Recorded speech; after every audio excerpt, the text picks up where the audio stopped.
Wake up your morning in a brand new way with the positive people, places, events, and things in and around your neighborhood and around the world. No matter where you live, your mornings are about to get better. It's the refreshing way to start your day. No doom or gloom, just bright sunshine no matter what the weather. Metro Magazine with Bonnie McDaniel. Inspiring, informative, intelligent, Ion. Positively the best way to start your morning. Good morning and welcome to Metro Magazine. I have a very exciting guest this morning, and we've been talking about music for, I guess, maybe the past 2 months. And this is another amazing voice who's going to come and share her journey in the music industry. Teri Swinton has been doing this for a minute. And I can tell you, after having listened to some of her music, she is going to really inspire you. But more importantly, she's going to talk about her journey to getting there, because we never show up without taking that journey. So join me in welcoming Teri Swinton to Metro Magazine. Good morning, Teri. Good morning. How are you, I Bonnie? am wonderful. And Thanks you for drove having all me. the way out here to the television station just to sit and talk to me this morning. Absolutely. I have been looking forward to meeting you. And you know what? And we were talking off camera, because it's interesting to me the number of people who know me on Facebook or some of the other social media. And it's interesting how you never know how people perceive you. You never know. So Folk I'm always probably looking at your post every day. You Oh may my not gosh. even know it. Yeah. You And know? it's interesting. And you probably experience the same thing, especially being in the business you're in. Absolutely. Where I will be out sometimes, I'll be eating dinner with my husband or shopping or whatever, and someone will come up to me and they'll say, "How good is that?" And I was like, "Okay, you know me from Facebook." And that's where I was talking about you last night. I said, the lady just said, "Now, how good is that?" And she's like, "Oh, yes." Because I was talking to a young lady. I had a meeting last night. She said, "Oh, yeah, I know her. I know who she is." Yeah, it's so funny. So you never know that impression that you're leaving out there. Absolutely. And I remember seeing you a couple of times, a couple of posts on Facebook where I kind of stopped and I'm like, and so when our mutual friend who's in the business of placing musical vocalists and musicians, when she made the connection, I'm like, oh, okay, I know her. Okay, good. But we're so happy that you're here with us this morning. Thank you for having me. And we were talking again off camera, and you are originally from this area, are you? Well, you want to know where I was born? Well, as much as you'd like to share. Well, I will share, because I'm proud of where I was born. I was born in Florence, South Carolina. Okay. That's where... Good roots, my dear. Absolutely. I'm a Southern girl at heart. So am I. But I've been here since I was 6 months old. Okay. So I've lived here just, practically all my life. Okay. And it's been wonderful. We grew, my family moved here to Washington, D.C. I actually lived on Capitol Hill initially, near the Eastern Market. Okay. And then we kind of stayed in the Southeast area, moving around to homes and stuff. And it's interesting. I haven't been here terribly long, I guess maybe for the the last 12 years, but it's interesting to watch how that area has grown, how it's really changed. Has. It's changed tremendously. And to see, I guess, a lot of the families like yourself who had been there many years, and to see them transition out, and to see the new crop of people that are coming in. Talk to me about that. What are your feelings? Because you're a Washingtonian, really, even though you were born in South Carolina. Talk about that for a minute. I tell my mom. My mom actually turned 75 on yesterday. Okay, happy birthday, Mom. Yes, happy birthday, Mom.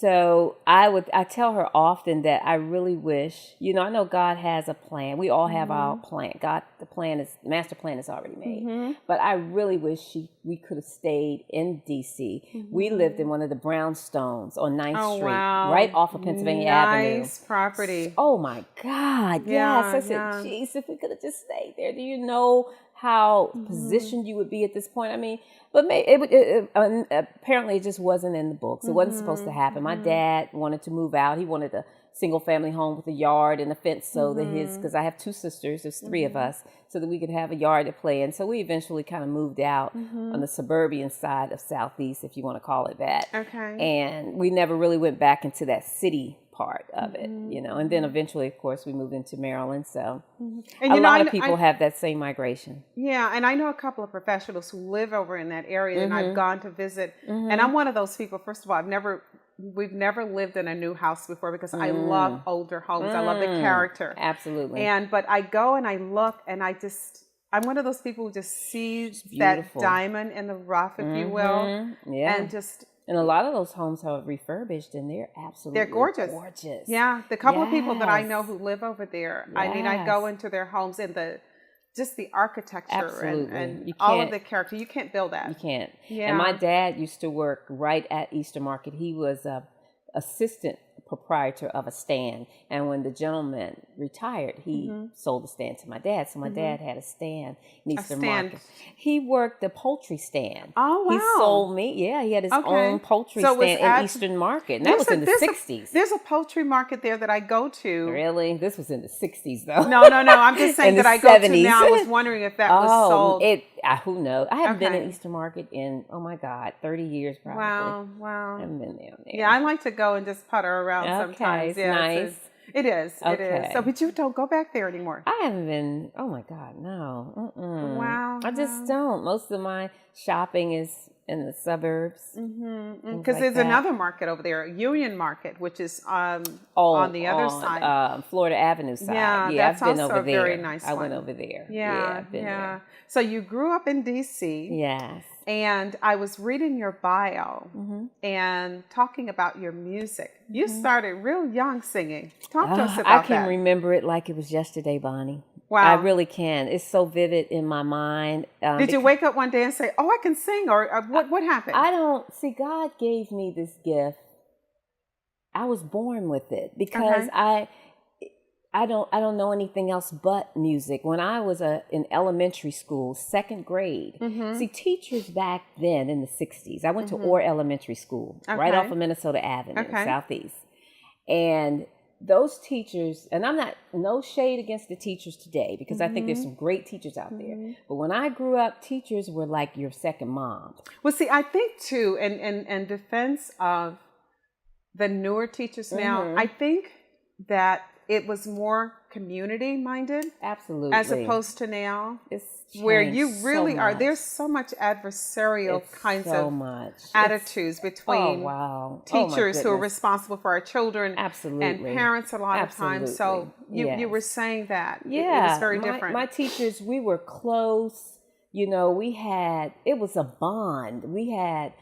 It's just amazing how, like I said, they were like second moms to me and other little girls.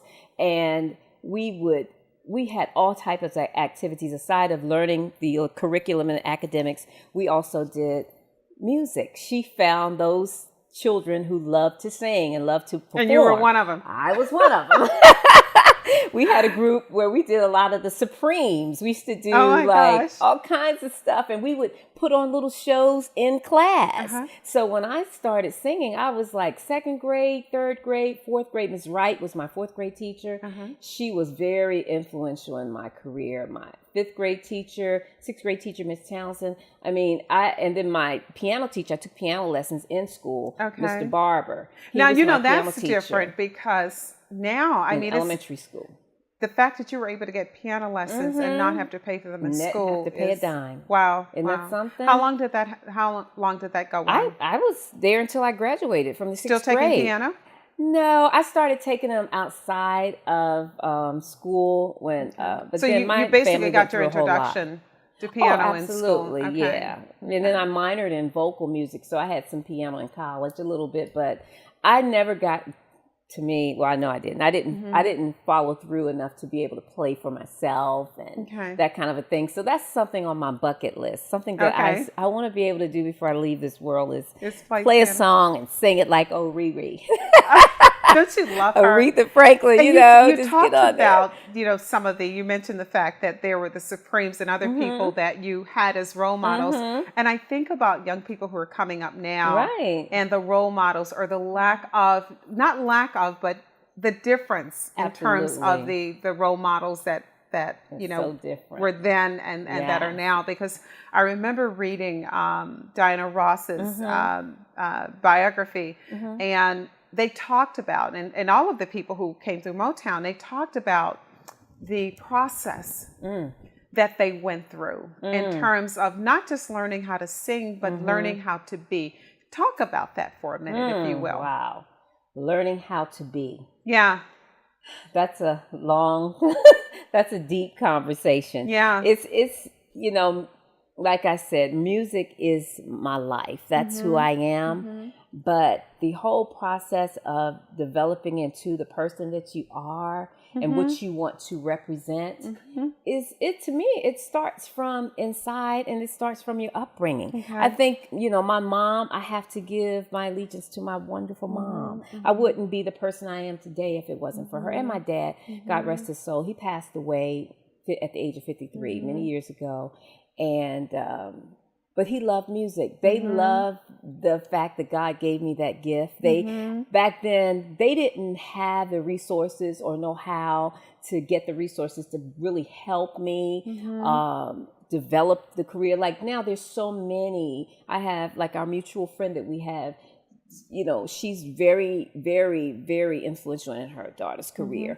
And she's there with her. And she's making sure, and you're talking about how to be. Absolutely. The difference between people who are flashes in the pan, I think, and people who go and they make a mark and they leave a legacy are the ones who know how to be. And I want to talk about that for a minute when we come back from break, because I think it's very important. And I think, don't know you on a personal level, but I think you're a lady who knows how to be. And we're going to talk about that in a moment when we come back with more Metro Magazine. So be sure to sit there as we continue our conversation with Teri Swinton.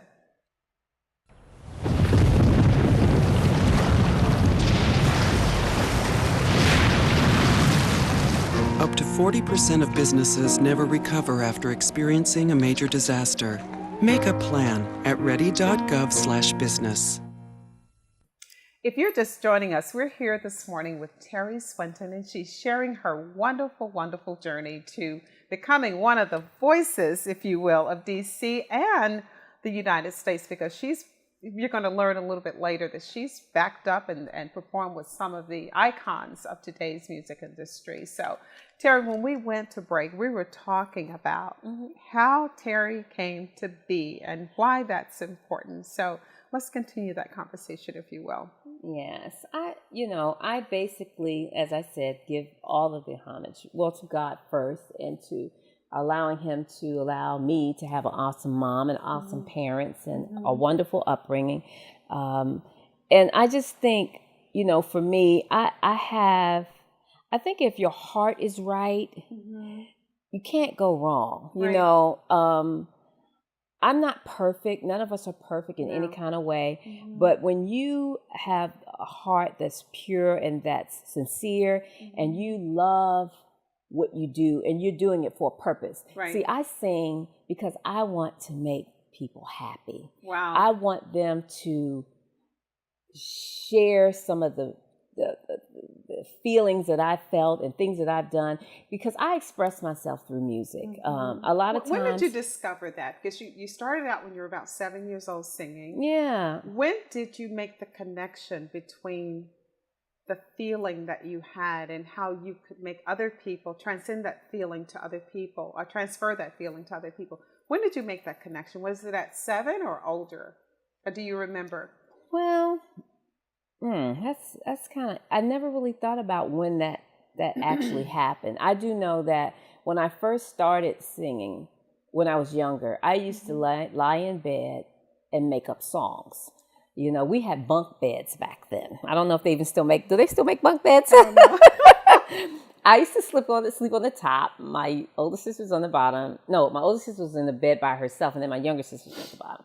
So I would just lie in bed, and, you know, of course, when lights go out, you're supposed to go to sleep. And if my dad heard me in there singing or something, he would be quiet, you're in there, you know, because he knew I was in there making up a song or something. But, you know, I always loved making up songs. I remember I made up a song called Love and Happiness.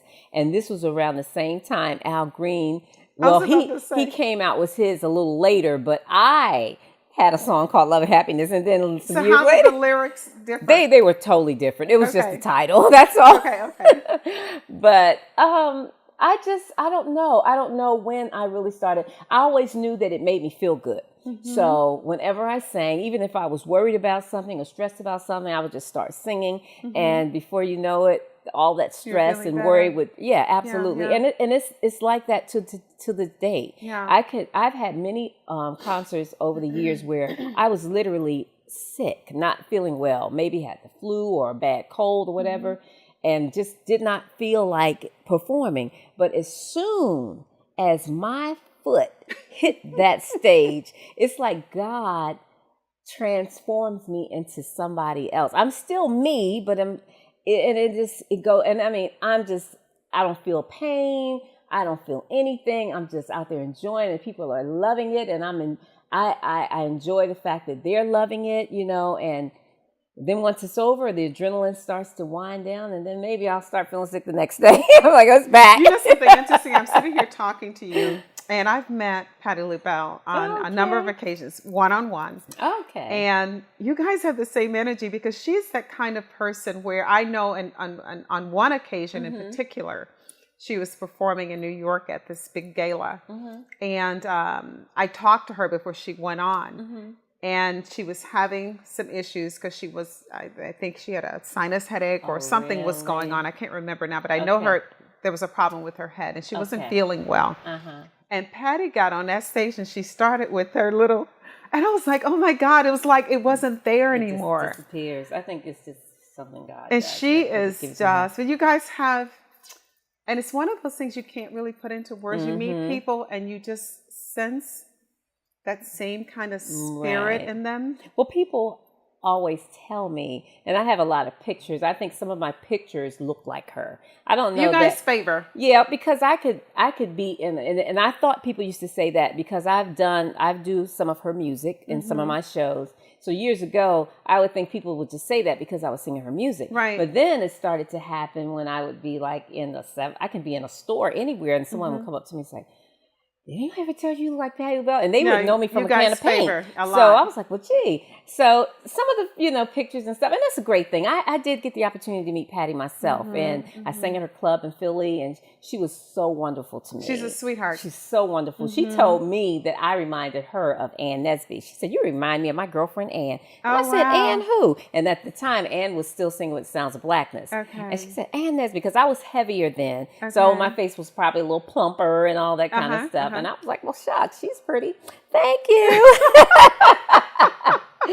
But but it's that whole finding yourself you have to grow into it, you know, and it stays with you. And you know something interesting is that because when I was growing up, I always felt like I was different. Right. Than, I was around my cousins, but I was always kind of by myself in my own little world. You have that glow. It's something. I don't know if you see. I don't know how you used to look or how you were years ago, but whatever it is you had, apparently you still have it, and it's just there. It's just something. I was always it looks like different. Stars. It's just like a. Oh Lord. I'm telling you, I'm not lying. I am just being honest. I'm very honest. I'm not gray. I'm straight up black and white. I just keep it real. And you do. You have that. But I've always felt like I was kind of in a different place. Really? Observing people. It's funny that you say that. And I know sometimes I've been around people and they will catch me looking, but they don't understand what's going on inside of me because I have a very strong sense of people, feel things, see things that I guess maybe a lot of people don't notice about folks. Right. Yeah, and sometimes internalize. And so people don't really know that about me. But it's interesting. And it took me a long time to own that because I thought I was odd. Really? Yeah. Growing up, because I was a smart kid. And growing up, I never felt like I fit in these boxes that other kids were in because I was always sitting back observing. But now since I've become an adult, I own that. And I'm like, okay, this is a gift. It's a good thing. Absolutely. It's a very good thing because I sense and it makes me, I think it's part of the compassion I feel for other people. And so I accept that as a gift from God. Absolutely. And I try to, and every day I get up, I ask God, okay, what do you want me to do? Show me what you want me to do for this person or in this situation. So I say all of that to say that owning whatever gift you have is very, very good. It's very important to why you're here. So talk about, I'm bringing it back to you, your music, and you're owning that, and how you've been able to parlay that into blessing other people. Well, it's funny. I have to express, and I really don't talk about this a lot, but I have, but not publicly. When you said that you always felt different, I've always been told that I was very personable, and I think I am. I think I love people. I love being around people. Yeah. But in my music, God, let me go back. When I was younger, I had a child at the age of 21. I didn't finish school. I went to college to my junior year, and then I had my wonderful daughter, Miss Sass, and I gained a lot of weight. I gained almost 100 pounds. Oh, wow. So it took me into another dimension. I couldn't believe that it had happened to me. And it was extremely hard for me to lose the weight. I mean, I kept the weight just about my entire adult life. Why do you think that was? I don't know. I have no clue. I don't know. I didn't have any thyroid issues or anything like that. It just happened. Maybe it's genetic. A lot, or? That was not, my body frame is medium. The doctors tell me today, my body it should not hold so much weight because I don't have a big frame. So it just wasn't supposed to happen. It just did. I don't know. It could be genetic. I don't know. But I've lost weight since then. But the reason why I'm bringing up the weight is because as a singer, I know that a lot of singers, maybe in the genre of rhythm and blues and things of that nature, the society has it's a certain way they want you to look and all of that thing. So, of course, I always wanted to have a career in the music industry. I always felt like I wanted to be the next Aretha, the next Patti LaBelle, I wanted to be big because God gave me the gift and I want to be able to share it and I want the world to know. And I still feel that way. Well, in the beginning, see, I never looked at myself as this big girl, even though I was a big girl, because you can Google me and see there are pictures of me where I was much heavier, but I never had a sense of low self-esteem. I was never afraid. Back 20 years ago, we used to do a lot of competitions in DC. There was always huge competition. The radio stations were very supportive, WKYS and a lot of different stations like that. They used to do these super talent showcases, all kind of showcases. So all of the group, a lot of the singers and stuff would be a part of this. But I was never afraid to compete. Not that I was a competitive person, but people would always want me to be in it. I had a lot of mentors. Thank God. God placed a lot of people into my life as I grew up in, singing. So I was able to be in a lot of shows. And 9 out of 10 of them, I won. I used to win. And of course, some ladies didn't like it too much. They were like, ugh, We girls do that. Yeah, but I'm like, don't blame me. I'm not, it wasn't, mean, everybody has, and I've always felt like everybody has their own space, their own gift. I can't take your blessing from you. Exactly. God gives us all blessings, so I can't ever take anything away from you. If it's yours. If women, especially women, could figure that out, boy, we would rock and roll this world. But we're always looking to take or want what someone else has. And it's never about that. No, it's not. Yeah. So as I got older, I did the talent showcase, won the talent shows. I even competed once with ladies from all over up and down the East Coast. They were from all the way from like New York all the way down to Florida. They had a competition with the Super Talent Showcase, and it kind of like went from semifinals to finals, and it all ended up being like one person from each city representing. Did any of them ever go on to become big names that we would know? Not that I know of. Okay. Not because they had the big finale at the Lisner Auditorium at GW in DC. And because we were the host city, they allowed us to have 2 females to represent Washington. Okay. But every other state had one person. Just one, okay. So that was really interesting. I was probably the biggest girl in the bunch. And believe it or not, it was in 1993, I think it was. I was the biggest girl in the bunch. all the rest of the ladies were like Barbie doll, bit bat bam, looking good. But I was like, hey, it's all good. And then that day, I ended up getting a sore throat. I never forget it. I had chloroseptic backstage trying to get my throat because it was sore. Every time I swallowed, it hurt. I was like, oh my God, I'm not going to do well tonight. So I said, okay, Lord, I prayed. I stayed in my little corner. I said, God, you got this. And it didn't matter to me at that point, just to have the opportunity to do it. Well, God is so good. God is so Always. good. Because I tell you, my voice, you would have never known that I had anything wrong, and I won the whole thing. Wow. Yes. So God shows me things, and I think because I try to stay humble. I know there, like you said, many awesome singers out here, Right. and I give them all praise, and I wish everybody all that God has for them. But He has truly done some wonderful things for me. And anytime that, I'm sure there were opportunities where people probably loved the way I sing, but they didn't like what I look like. They didn't let me see it. And I thank God for that, because I think if I saw that, it may have affected how I feel. But God never allowed me to see that. He always kept that out of my my sight. So I was always able to keep moving forward. And then He just allowed me to just start getting healthier and healthier and still doing things, I'm working on all kinds of projects. About the fact that you put on a lot of weight. How long into your adulthood? I mean, how many years and what happened to take you from that space? I mean, was it a personal decision? It was a personal, and the doctors, you said, Teri, you're getting older. You don't want to develop diabetes, high blood pressure, and things like that, because I never had any of that. Okay. So I was getting to the point where I was getting ready to be there, or borderline. So I knew I had to make some changes. You had to do something about it. And we're going to come right back in a moment and talk more about the music and how you transform that space you were in, talking about music. Right. So we're going to be right back with more Metro Magazine. When you throw away money on wasted electricity, you're throwing away everything you could have bought with it. Saving energy saves you money.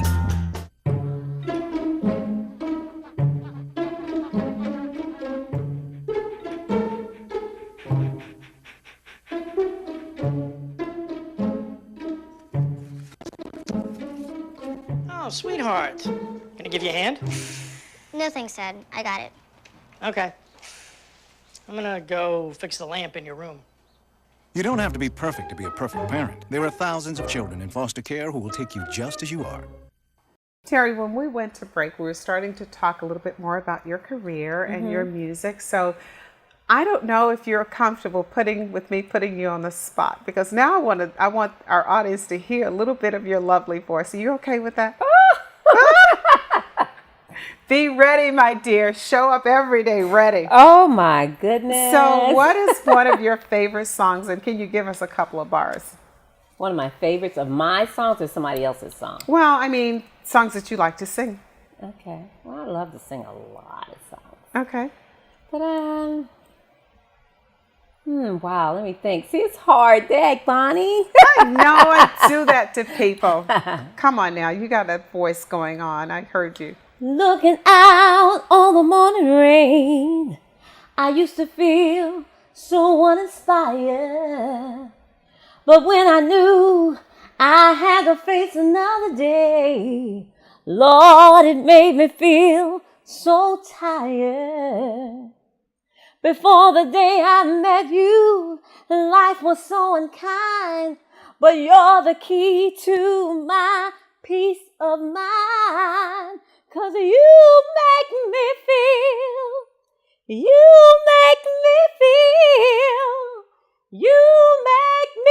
feel like a natural woman. Girl. That's one of my favorites. Early in the morning, she's doing this. Natural Woman. I love that song. I just love what she sings about, you know. I think we all should feel like natural women. Yeah. So have you had the opportunity to meet I've never met, well, no, I take that back. I did meet Aretha, but I wasn't singing. I went to an event that she was singing. Okay. So after the after party. Did you meet her one-on-one? Yeah, I got a chance to meet her. She was really quiet. She didn't talk a lot, you know. Now, Patty and I had conversation. Okay. We got a chance because and Patty even called me on my birthday back in 2000. I think it was in 2005 or 6. She called me and wished me a happy birthday. But she's been great. She and I talked a little more. And you know something interesting, and I don't know either of their personal stories, but everyone's personality is different. I've talked to a number of singers who have said to me that, or performers I should say, who have said to me, I'm really shy. And their personalities change when they go on stage. Are you one of those people? I'm not shy. She's like, I'm not shy at all. Bit. Okay, yeah. I'm not. I've Wow. never been shy. Yeah, Ever. yeah. I remembered also reading or hearing Michael Jackson when he was interviewed, as a matter of fact, by Barbara Walters, and he was saying that he was shy. But you can kind of tell that he's shy because he's so soft-spoken, and to me, I think Michael was probably one of those people. Once he got to know you, he opened up. You know, he would open up. Yeah, and, you know, And sometimes people have, you know, especially I imagine in this business, experiences where it makes them a little bit guarded. Yeah, and then being a woman, I have to say, it's extremely difficult because there's so many challenges. There's, you know, a lot of people will do whatever they have to do to get to where they want to go. Wow. They're willing to sacrifice and things of that nature. You know, it's hard for women. You know, I was talking to to Silver Logan Sharp. I got the name right. Yes. And she was saying that she had situations that came up where, you know, she was asked to compromise her principles, absolutely. and she said, "No, absolutely it's not." Terrible. It's really terrible. Yeah. And it's unfortunate because I think that when you look at the number of talented people that are out there, and to be asked to do certain things in order for people to allow you to share your gift it's unfortunate. I think a lot of the artists that are out there now probably, I mean, I guess that's just the way of the world. I don't know, but everybody has to. You have to draw that. You have to draw lives. that line in the sand and say to yourself, "I'm not willing to go beyond that." Absolutely. Yeah. Otherwise, you wind up someplace. Number one, you don't know how you got there. Number two, you disappeared a long time ago. It's this person. Yeah, and my whole thing is God just don't. He don't. One of my sayings is God don't bless no mess. Yeah. At the end of the day, you may feel like you've accomplished something, but if it was for wrong or if it wasn't, you know, what God would do, I don't think it's gonna last. You know, I used to feel, and I still feel, and I think you had mentioned when you were talking about how you felt that you were different from others. Sometimes I've often felt, and I think I'm starting to own up to where I am right now more than that I have in my entire career. I always kind of felt like I was the black sheep. And I don't mean that. I know there's a lot of wonderful people out there, a lot of wonderful singers. But I've never been one to be in like I don't want to call it a clique or a group or whatever, you know, because you find there's, you know, and it's nothing wrong with that. I'm not trying to throw any shade or say it's a bad thing because everybody has to do what works for them. Exactly. You know, I've always wanted to stay true to who I am and what I want to do. A lot of people just kind of follow what's popular. You know, they want to stay with what the thing is for today or this year or this whatever. I just want to stay with what works for me. And what works for me is singing the music that I absolutely love to sing. And just, I didn't want to be a typical, and I shouldn't use the word typical. I used to call it a DC statistic as an artist. I don't want to be one of the artists that just stay here on the local level and this is all you do. You know, you just sing at the clubs, you do this and that, and this is it, and you're content, and that's what you know. You always had your sights set on I've always other looked things. at the big picture. And you've performed, just to let our audience know, you've sung at the White House. Yes, You that's have been been a asked to blessing. sing. One person that I absolutely admired was Dr. Dorothy Height. Oh, I You miss performed her for so her. Yeah, much. she was I quite had a an wonderful amazing woman. relationship with her. I sang for her on many Yeah. occasions. Just about any time, every time she had, not everything she had, but on many of her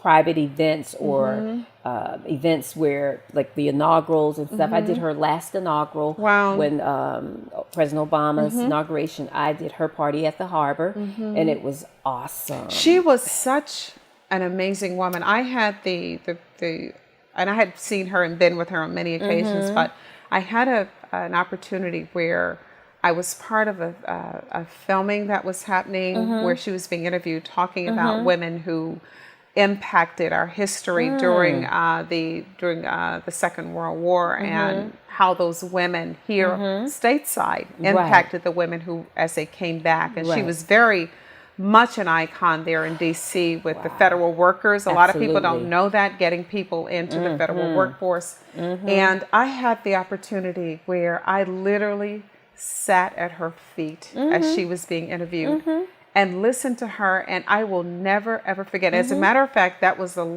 very last interview that she did before she became ill.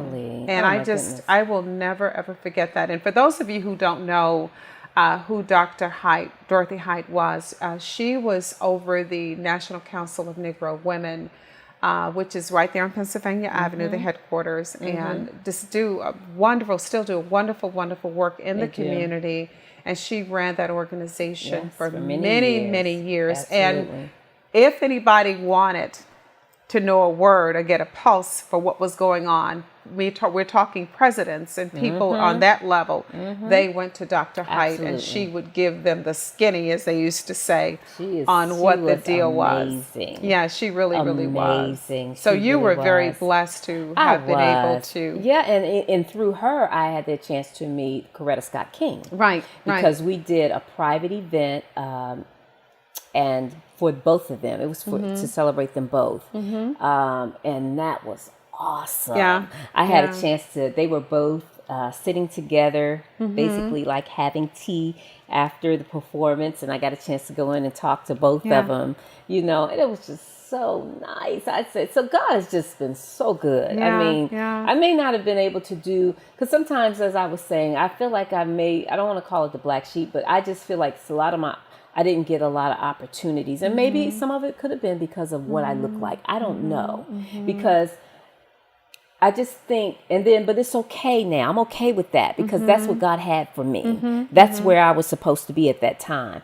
I used to feel like I missed out, or I wasn't being treated, fairly for whatever reason. I didn't think it was because of what I looked, because I felt confident in who I was. I thought I was pretty enough or whatever. I was like, what does that have to do with it? So but it's unfortunate that business is very much, they rest a lot on looks. They rest a lot on, unfortunately, color, the the shade of your complexion, everything. It's a whole lot of, it's all of that. That is unfortunate, because there's a lot of wonderful talent out there who are not given the recognition that they should be. Now, I hear you talk about, and I know you have a deep faith in God, because you've referenced a few times. So has a part of your singing career been in church? Or absolutely. That's where it started. Okay, because it started in school and church. I grew up in church. That was where, my family, we were a member of Friendship Baptist Church in Southwest, was where I got baptized. Okay. So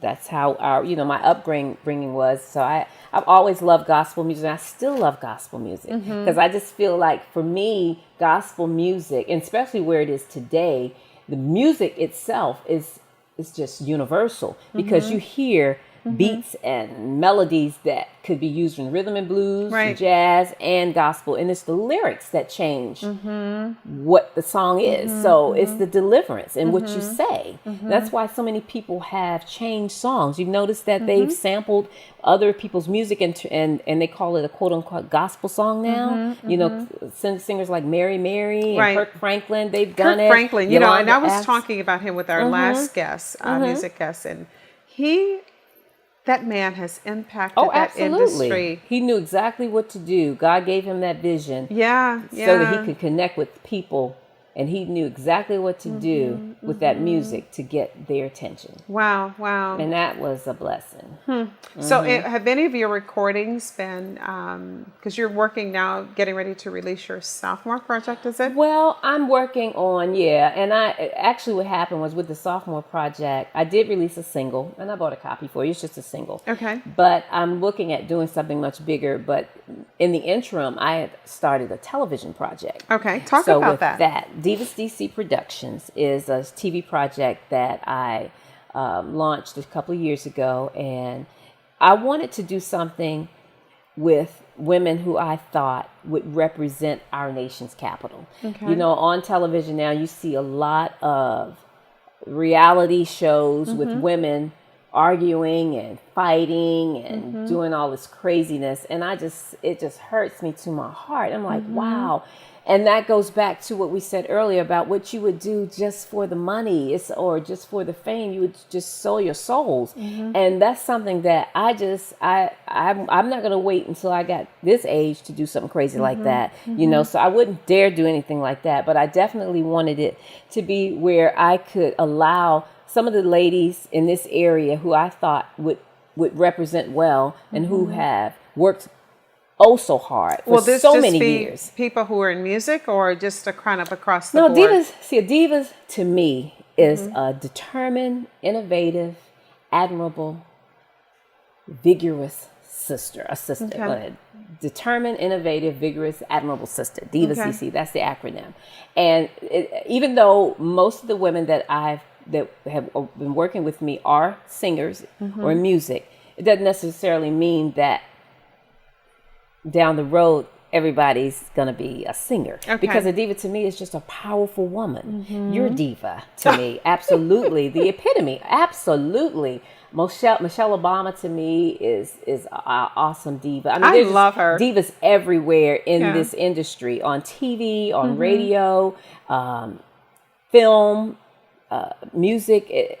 It's just in the politics, you know, we have the attorney that I work with. She's a good friend of mine, but she is a straight up diva. Wow. She's awesome. Wow. You know, there's just so many. And that's what I want to be able to uplift and to show the world. You know, I want, you know, it to be a positive thing. And I just want to give us a chance, the nation's capital, to have a platform like that. Because to me, a lot of the things, not necessarily just of what you look like and things like that, whether you make it in the business, I think it's your demographics of where you are. A lot of people in this area just get overshadowed. They don't get their due. It's some awesome talent here, but because of where we are, people just don't care. Yeah, they really don't. Well, this is a very political and also very is. transient area. Absolutely. So it's extremely with, you know, with difficult. it being military, with there being politics, people come and go, and it's Absolutely. hard. I think it's very hard for people to kind of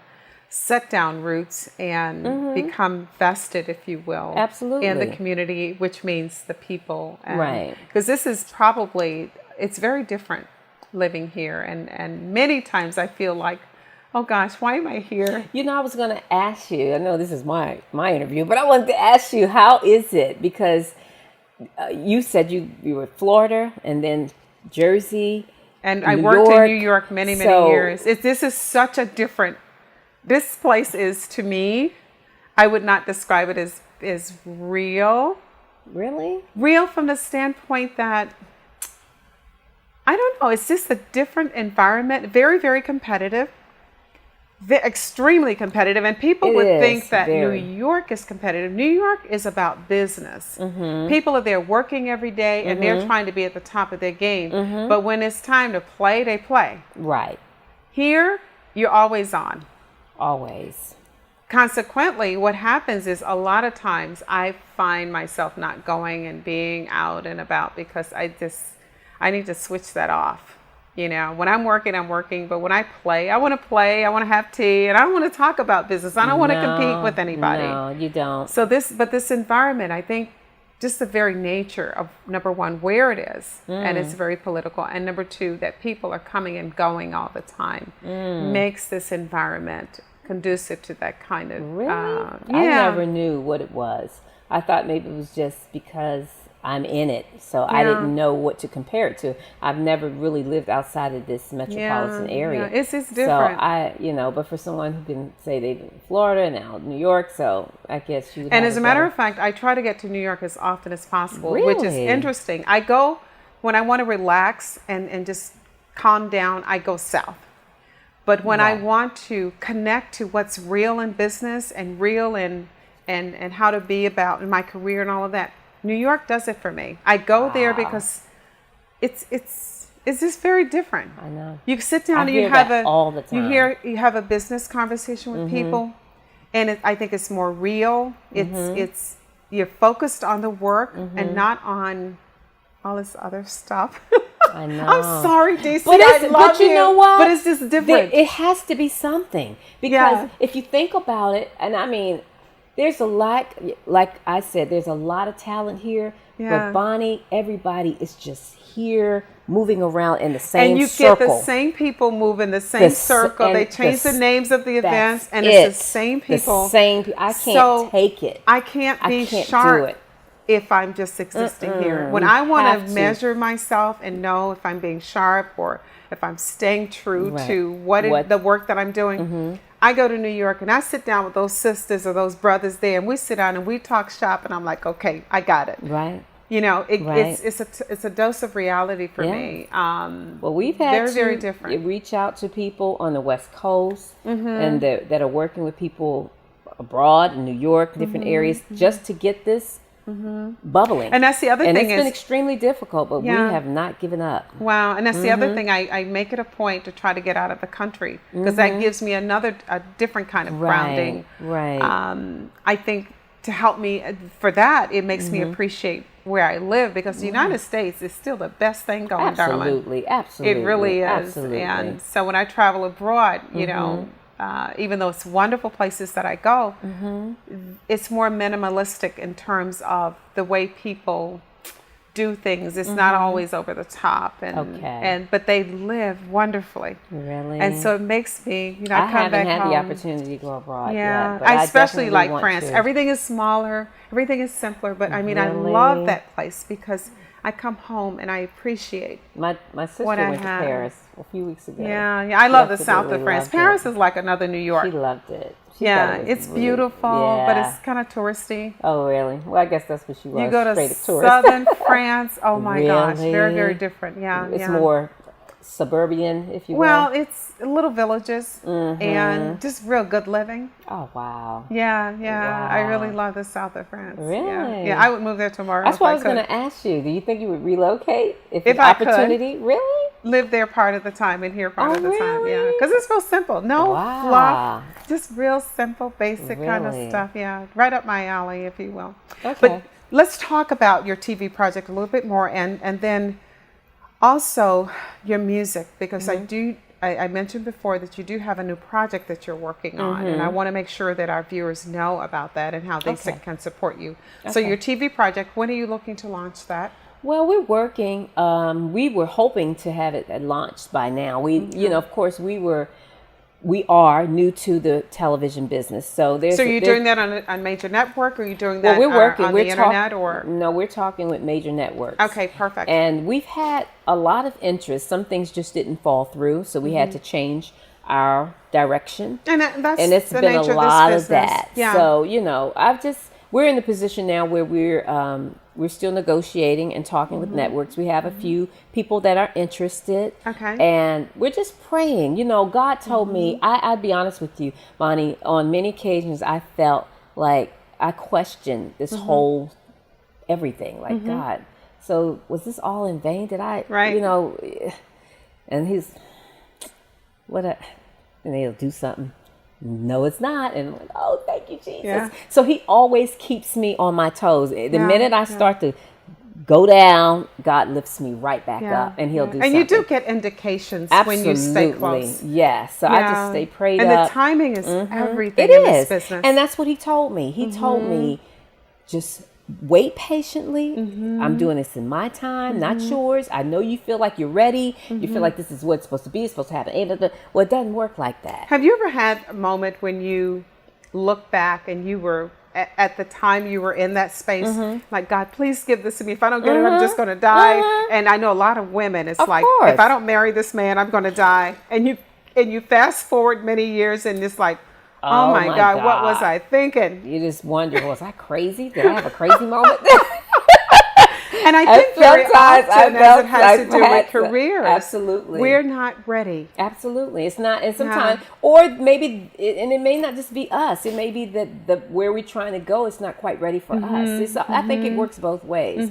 But I'm at the place right now where I am content.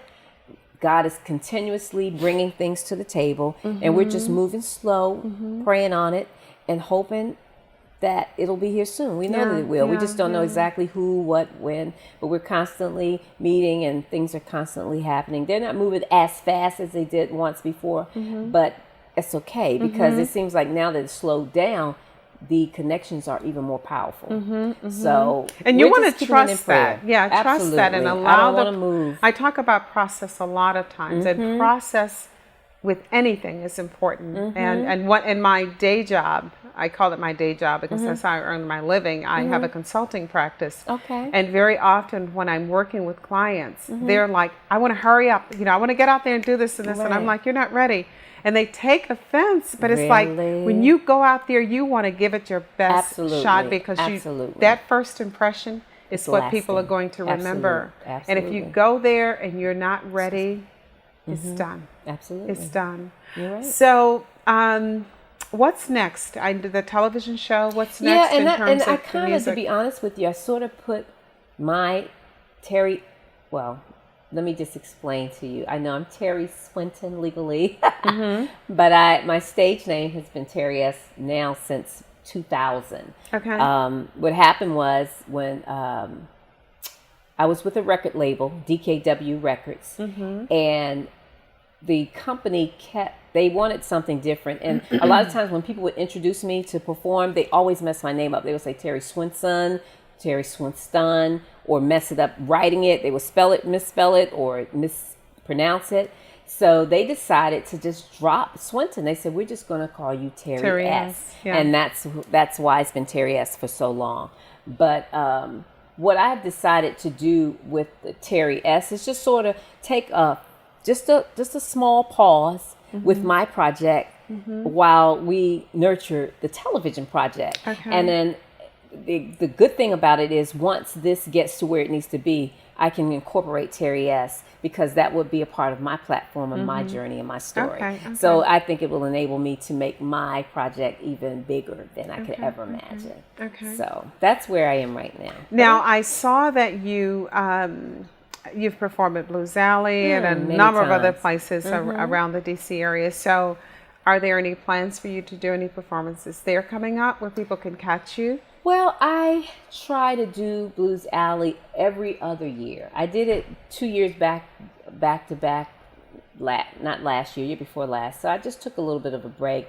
But I am going to do a guest appearance with a jazz band, Phase 2. I'm going to be with them at the Smithsonian. Oh, okay. When is that coming up? Friday, June 6th at 7 p.m. Okay. So I'm going to be joining them for an event. I think it's open to the public. Yeah, on June 6th. So that's a week from now. So this is perfect timing because the show, oh, wait a minute. It won't be, is this show, I'm trying to remember if we're going to be showing this next week or the week after. In any event, I'm hoping. It's about 2 weeks away. It's about a week and a half. What date does it air on?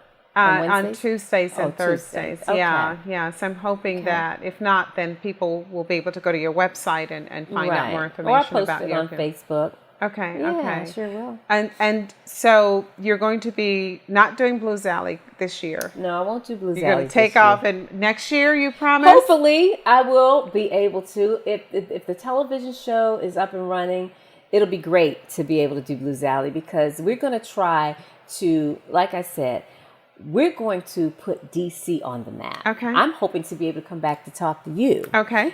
That would be wonderful. I would love to, Okay. because I want, if I could help everybody, Mm-hmm. that would make my heart, that would do me I want everybody to benefit from this, Mm-hmm. everybody that I've come in connection with, everybody that I think the world should know about. Mm-hmm. Not that the world doesn't already know you, because a lot of people know who you are, but there's always room for more. Yes, you yes. know, And you know I would what, love to have you be a part of it.